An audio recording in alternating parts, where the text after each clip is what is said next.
Tomorrow is Election Day, an off-year election in the state of Virginia. Glenn Miller is an attorney from McLean, right across the river from Washington. Like most lawyers in the D.C. suburbs, he's a loyal Democrat. In 2016, he voted for Hillary Clinton. Last fall, he voted for Joe Biden. And yet tomorrow, he says he's voting for the Republican, Glenn Youngkin, in the Virginia governor's race. At a Youngkin rally over the weekend, he explained why. The tipping point, Miller told the New York Times, came one day as he was working from home and heard his teenage daughter's teacher make a comment during a virtual lesson about white men as modern-day slaveholders. For Glenn Miller, this was too much. There are a lot of people like me, Miller said, who are annoyed. Yeah, and annoyed for good reason. In Virginia, as in the rest of the country, Democrats have been yammering about race nonstop, specifically about the dangerous racism of white people, literally without ceasing for the last year and a half. It's all they talk about. It's a kind of monomania. Not surprisingly, therefore, questions about race have dominated the Virginia governor's election. And in a normal year, that would seem odd. In this case, both candidates are white, and the state they're hoping to run doesn't, objectively speaking, have a lot of race problems. Virginians of all colors tend to get along pretty well, as they do nearly everywhere in America, no matter what they tell you on CNN. And yet, listening to Terry McAuliffe, who's the Democratic nominee, you get the impression it's 1855 in Richmond. As we speak, human beings are being auctioned downtown. In Terry McAuliffe's telling, nothing has changed in Virginia. And so for months, McAuliffe has offered a one-word explanation for virtually every question he's been asked, and the answer, of course, is racism. Whatever Terry McAuliffe doesn't like is racist, seriously, terrifyingly racist, like slavery. On the other hand, whatever Terry McAuliffe does like, such as accumulating more personal power for himself, is by definition the answer to racism, in fact, the only answer. It's a very simple and very familiar formula. It's also incredibly divisive, not to mention stupid and tiresome. The question tomorrow is, are Virginia voters finally fed up with this garbage? Does the race card still work? Is there a single sane person who believes that white racism is the root of all of the state's problems? We're going to find out tomorrow. Polls suggest that McAuliffe is going to lose this race, and if he does, there's going to be an earthquake within the Democratic Party. Terry McAuliffe was the governor of Virginia just 4 years ago. Joe Biden won the state by 10 points last November. The most famous Democrats on the planet, from the sitting president, Joe Biden, to the former President Barack Obama, to Kamala Harris herself, have personally campaigned for Terry McAuliffe in the state of Virginia. So the Democratic Party has left nothing on the table, and there's a reason for that.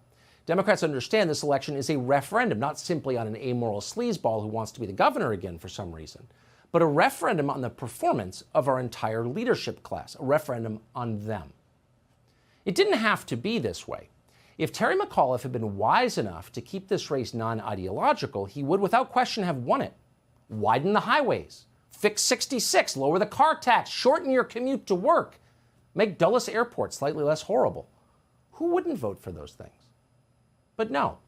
Instead of promising to improve the lives of the people who live in Virginia, McAuliffe instead found himself defending Joe Biden's lunatic, openly racist equity agenda, something that unless you're directly benefiting from it as a consultant, you probably hate. The equity agenda is rooted in hostility and hatred. It is immoral, and on some level, most people understand that perfectly well.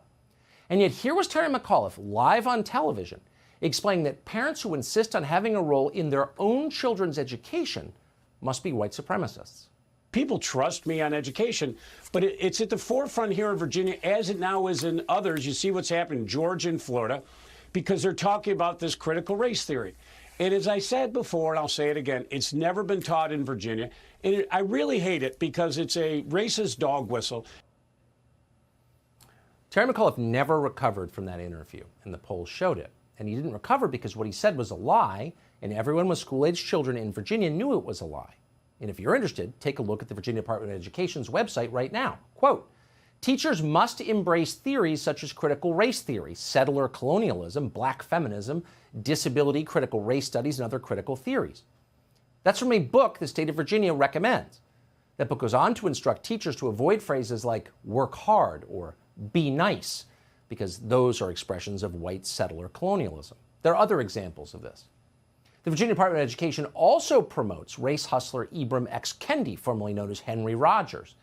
Kendi has gotten quite rich by inflaming the masochism of affluent white liberals, the people who love to be told they're powerful and naughty as they send their kids to private school. It tells you how low their standards are that Ibram Kendi has done all of this despite being stupid. How stupid? This is an actual tweet Kendi sent over the weekend. Quote, "More than a third of white students lied about their race on college applications, and about half of these applicants lied about being Native American. More than 3/4 of these students who lied about their race were accepted."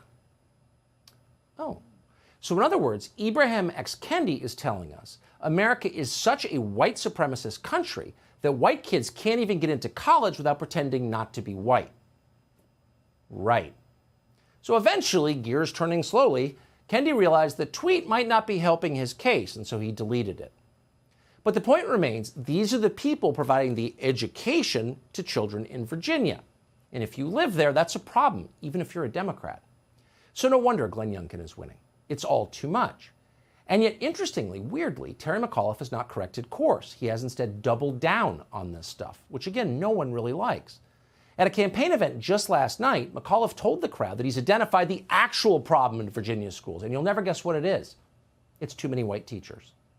And we got to work hard to diversify our teacher base. 50% of our students are students of color. 80% of the teachers are white. Now, to his credit, McAuliffe's opponent, Glenn Youngkin, who has really improved with every day of this campaign, as people do sometimes in these campaigns, has called this kind of rhetoric for what it is. It's a racial attack. It's also an assault on the founding principles of the United States, which, to sum up, is the Christian belief that all people, regardless of their skin color, are equal before God. But friends, let me be clear. One of the things we're not going to do in our schools is teach our children to view everything through a lens of race. We know it's not right. We know in our heart. I mean, we're all of one body of Christ. How in the world can we teach our children to be divided up into buckets with one group being privileged, another group being victims? That's just not right. It steals their dreams. We know that. So let me just be clear. On day one, I will ban critical race theory. It will not be in our schools. It just won't. Well, exactly. Nicely put. I mean, these ideas aren't just annoying, they're poison, and they end with Rwanda, and anyone who thinks it through understands that. If you wanted to unite the country, which badly needs to be united, you would emphasize our equality of value. We may be different in many ways, and we are, but we are all worth the same, period. And anyone who doesn't believe that should not be within 100 yards of power ever.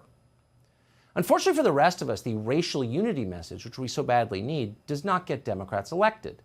So last week, Democrats in Virginia concocted yet another fake race hoax to make voters hate each other and increase their electoral advantage. Democratic political operatives posing as neo-Nazis showed up outside a Glenn Youngkin event carrying torches.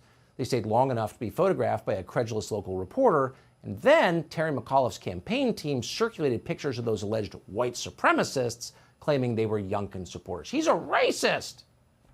Many members of the media did the same, of course. And then, within hours, the lie collapsed. And that's when we learned that the Lincoln Project was, or they said they were, behind this. Watch. You're getting crushed by people on the right as a dirty tactic. Do you stand behind what was done, and is that being what you guys say you oppose? No. Listen, every day I hear people pleading with the Lincoln Project to help show Democrats how to win, how to play hardball. You know, this is an example. So they've told us for 10 months that January 6th was a Nazi rally. There are Nazi rallies everywhere. It's a lie. There aren't. There aren't any Nazi rallies in this country, ever, because there's not that much racism in this country, because it's a really nice country. But they have to tell us that there are. And at this point, they had to make one up. So they staged a fake Nazi rally. So you have to ask yourself, who's spreading hate in America? Well, they are. And then you've got to wonder, under the current rules to which we're all subject, why is the Lincoln Project still on Twitter and Facebook? Has Bank of America closed its accounts on moral grounds, as they've done to so many people on the right? Are these creeps at the Lincoln Project, some of whom apparently covered for their child colleague, are they still allowed on PayPal and GoFundMe? Of course they are. Have their donors been doxxed and exposed and driven from their jobs and their homes? No.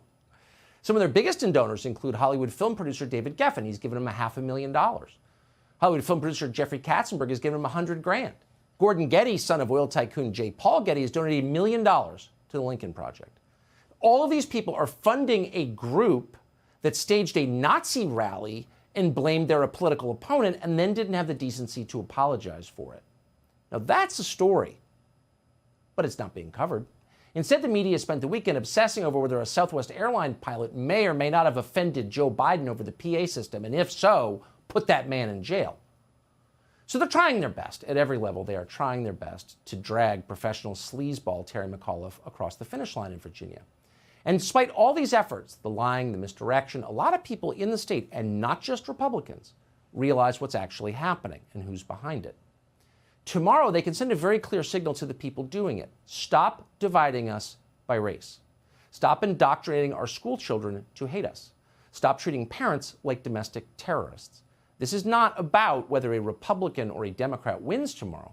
This is about where we go from here as a country. Olá pessoal, tudo bem? Aqui é o Tradutor. Eu tô passando para te avisar que eu tô numa campanha para conseguir pelo menos mais 9 apoiadores até o final do ano. Esse canal não é monetizado, então totalmente depende de você. Eu preciso muito do seu apoio para manter esse canal atualizado e vivo, né, no ar. Os links para apoiar esse nosso projeto estão na descrição desse vídeo e no comentário fixado. Então é muito fácil e muito simples de apoiar. É graças a essas pessoas incríveis que eu posso estar trazendo conteúdo para vocês. E é isso aí, pessoal. Não se esqueçam de deixar seu like, seu comentário e até mais. Fui! Grande abraço.